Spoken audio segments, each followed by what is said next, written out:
ఓం సాయిరామ్. సాయి భక్తులందరికీ నమస్కారం అండి. అందరూ ఎలా ఉన్నారు ఫ్రెండ్స్? మన సాయినాథుని దయ వల్ల అందరూ బాగుండాలని మనస్ఫూర్తిగా కోరుకుంటూ ఈ వీడియో అయితే స్టార్ట్ చేస్తున్నాను. ఇక ఈ రోజు వీడియోలో బాబాగారు ఎప్పటిలానే ఒక మంచి సందేశం అయితే మన ముందుకైతే తీసుకువచ్చారండి. అది ఏంటంటే, తల్లి, నీ జీవితంలో ఎలాంటి పరిస్థితులొచ్చినా, ఎంత కష్టమైన పరిస్థితులు ఉన్నా కానీ, ఈ 2 విషయాల దగ్గరికి అస్సలు వెళ్ళకు తల్లి. అవి ఏంటో ఇప్పుడు నీ సాయి మాటల్లో తెలుసుకో అమ్మా అని బాబాగారితో చెప్తున్నారండి. మరి బాబాగారు ఎందుకిలా అంటున్నారు? అసలు బాబాగారు ఇలా చెప్పారంటే అసలు ఆ 2 విషయాలు ఎంత కష్టమైనవో, వాటి జోలికి వెళితే మనం మన జీవితం అనేది ఎంత బాధపడతాము అనేది మనకు బాబాగారు ముందుగానే మనల్ని హెచ్చరించడానికి ఈ సందేశాన్ని అయితే పంపించారండి. మరి అందరూ బాబాగారి మాటలు శ్రద్ధగా వింటారని, బాబాగారు చెప్పిన దారిలో నడుచుకుంటారని నేను కూడా మనస్ఫూర్తిగా కోరుకుంటూ ఈ బాబాగారి సందేశం అయితే స్టార్ట్ చేస్తున్నాను. బాబాగారు ఏం చెప్తున్నారంటే, తల్లి, నీ జీవితంలో ఎన్ని కష్టాలున్నా, ఎన్ని బాధలున్నా, ఎన్ని సమస్యలున్నా, నువ్వు ఇప్పటి వరకు ఎంతో ఓర్పు, సహనంతో నీ సాయి మీద నమ్మకంతో ఉన్నావు కదా! అలాంటి నీకు, నీ కోసం నీ తండ్రి ఈరోజు ఒక మంచి సందేశాన్ని తీసుకొచ్చానమ్మా. నీకు ఎన్ని కష్టాలున్నా తల్లి, నీ జీవితంలో ఈ 2 విషయాల జోలికి అస్సలు వెళ్ళకమ్మా. అవి ఏంటో చెబుతాను విను బిడ్డా. కోపం. నీ కోపాన్ని అదుపు చేసుకోవాలే కానీ, ఎదుటివారు ఏదో అన్నారని కోపంతో వారిని ఒక మాట దూషించకూడదు. వారిని అలా నువ్వు చేయడం వల్ల ఆ కోపమే నీకు శాపంగా మారడానికి ఎన్నో ప్రయత్నాలు జరుగుతాయి తల్లి. కాబట్టి నీ కోపాన్ని నువ్వు ముందు అదుపు చేసుకో. ఇక సుఖం. నువ్వు సుఖానికి అలవాటు పడితే నీ మనసంతా ఎంతో బరువుగా ఉంటుంది. ఇక నీ మనసు కానీ, నీ శరీరం కానీ ఒక్క పని చేయడానికి కూడా అస్సలు సహకరించదమ్మా. కాబట్టి తల్లి, సుఖానికి అలవాటు పడకుండా కష్టం మీదే ఆధారపడు. కష్టంతోనే జీవించు. కష్టం చేస్తేనే అప్పుడే నీకు హాయిగా, ప్రశాంతంగా ఉంటావమ్మా. వీటన్నిటికి బదులు జ్ఞానాన్ని సంపాదించుకో తల్లి. ఈ జ్ఞానం నీకు ఎన్నో నేర్పిస్తుంది. ఈ జ్ఞానమే నీకు ఆనందాన్ని తెచ్చిపెడుతుంది.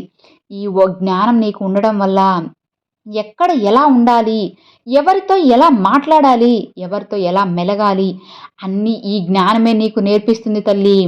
కాబట్టి అజ్ఞానంగా ఉండకు, జ్ఞానంగా ఉండు. అన్నీ తెలుసుకొని మసలుకో. నీ చుట్టూ ఏం జరుగుతుందో చూసుకో అమ్మా. ఇంకొక విషయం ఏంటంటే తల్లి, నీ జీవితాన్ని నువ్వు కోల్పోవద్దమ్మా. నీ జీవితంలో ఏది కోల్పోయినా తిరిగి సంపాదించుకోగలవు. అది డబ్బైనా, బంగారమైనా, ఇల్లైనా, స్థలమైనా, ఇలా ఏదైనా కానీ సంపాదించుకోగలవు. కానీ ఒక్కసారి నీ జీవితాన్ని నువ్వు కోల్పోతే తిరిగి మళ్ళీ సంపాదించుకోగలవా చెప్పు? ఒక్కసారి ఆలోచించమ్మా. కాబట్టి ఎట్టి పరిస్థితుల్లోనూ నీ జీవితాన్ని మాత్రం కోల్పోవద్దమ్మా. ఒక్కసారి కోల్పోతే మళ్ళీ నువ్వు అస్సలు సంపాదించుకోలేవు. అలాంటి బంగారు జీవితాన్ని నువ్వు అస్సలు పొందలేవమ్మా. గుర్తుంచుకో తల్లి. నీకు ఇంకొక ముఖ్యమైన విషయం చెప్పనా అమ్మా? ఈ లోకంలో ఏది శాశ్వతం కాదు. నువ్వు నీ శరీరం, అందం ముఖ్యం కాదు తల్లి. నువ్వు చేసే పని మాత్రమే ముఖ్యం. నువ్వు చనిపోయాక ఎవరు కూడా నీ అందం గురించి మాట్లాడుకోరు కదా! నువ్వు చేసే మంచి పనుల గురించి మాత్రమే మాట్లాడుకుంటారు. కాబట్టి మంచి పనులే చెయ్యి, మంచిగా మాట్లాడు, మంచిగానే ఆలోచించు తల్లి. ఆ మంచే నీకు తరతరాలకు ఆనందాన్ని తెచ్చిపెడుతుంది. ఆ మంచితనమే నిన్ను తరతరాలకు రాజయోగం పట్టేలా చేస్తుందమ్మా. కాబట్టి తల్లి, ఉన్నన్ని రోజులు మంచి పనులే చేస్తూ మంచిగా ఆలోచించమ్మా. ఇంకొక విషయం చెప్పనా తల్లి? ఈ ప్రపంచంలో నీకు తోడుగా ఎవరూ లేరని, నువ్వు ఒంటరివే అని ఆలోచించి బాధపడకు. తల్లి, నువ్వు పుట్టేటప్పుడు ఒంటరిగానే కదా పుట్టావు. మరి మరణించేప్పుడు కూడా ఒంటరిగానే కదా చనిపోతావు. ఎవరైనా కానీ ఒంటరిగానే ఉంటారమ్మా. ఈ విషయాన్ని నువ్వు గుర్తించినట్లయితే ఇక ఎప్పుడు కూడా నేను ఒంటరినే, నాకు ఎవరు లేరే అనే ఆలోచనే నీకు రాదు. నీ సాయి దేని గురించి చెప్తున్నాడో నీకు అర్థమైంది కదా తల్లి. నీ సాయి మాటలన్నీ గుర్తుంచుకో. నువ్వు ఎప్పుడూ కూడా కోపం తెచ్చుకోకు. సుఖానికి అలవాటు పడకు. నీ జీవితాన్ని కోల్పోవద్దు. అందానికి ఎక్కువ ముఖ్యం ఇవ్వకు. నీ ఈ ప్రపంచంలో నువ్వే ఒంటరివి అని ఆలోచించి ఆ భ్రమలోనే జీవితాన్ని సాగించకమ్మా. నీ సాయి చెప్పింది అర్థమైంది కదా తల్లి.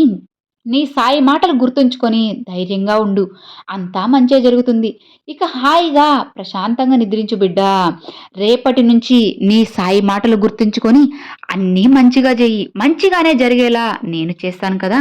ఇక ఆనందంగా ప్రశాంతంగా నిద్రించు బిడ్డా అని బాబాగారితో చెప్తున్నారండి. చూసారు కదండీ! ఈరోజు బాబాగారు పంపిన ఈ మంచి సందేశం మీ అందరికీ నచ్చింది అని అనుకుంటున్నాను. నచ్చితే ఒక చిన్న లైక్ చేయండి. మరికొంతమంది సాయి భక్తులకు షేర్ చేయండి. ఫస్ట్ టైం మన ఛానల్ చూస్తే సబ్స్క్రైబ్ చేసి సపోర్ట్ చేయండి friends. Thanks for watching. Om Sairam.